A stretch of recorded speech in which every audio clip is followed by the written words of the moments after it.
But this is different. See, the schoolwork is different. I know what I'm doing here. And I know that if I try harder, it will work. He needs to try harder. We can do this together. We just need to buckle down, and we have to work at it as hard as we can and just pay attention to it.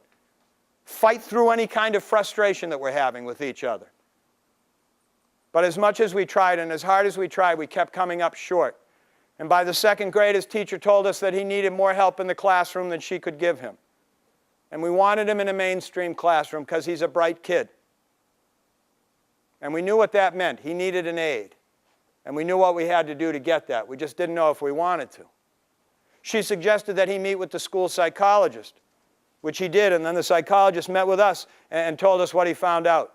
Doesn't like loud noises. Thank you. Doesn't seem to converse very well.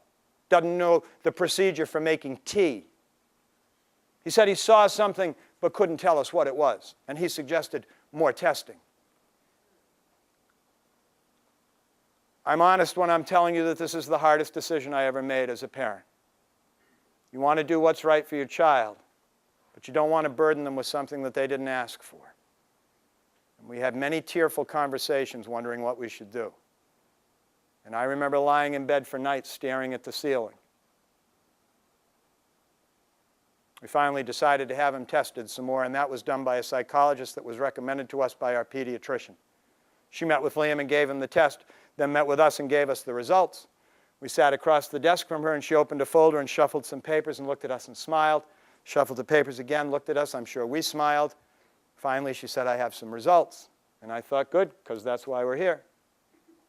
And she said, first of all, Liam is a charming, interesting, and very healthy young boy. Uh-oh. If there's a first, there's a but.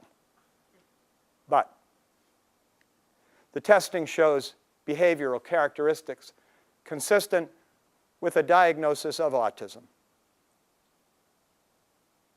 ASD, she said, autism spectrum disorder. You expect someone to say something and you even think you know what they might say, but when they say it out loud, it's like somebody kicked you in the stomach. Because it's a terrible thing to think that there's something wrong with your child. We were really excited when Liam was born because Declan had a brother and he was perfect. And when they're born, you count all their fingers and their toes to make sure that they have 10 of each, and you run your finger in front of their eyes to make sure they go back and forth, and you stand behind them and snap your finger to see if they react. And you read all the books and you look for all the developmental benchmarks, and when they pass them, you sigh with relief, and Liam passed every single one of them. So if there's something happening now, why didn't we notice it? If there was a problem, why didn't someone tell us something? But you know what you think most of all? Is this my fault?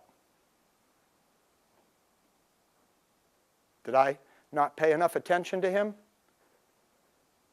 Did I pay too much attention to him? What did I do wrong? I was trying so hard. Who do we talk to about this? What do we do now?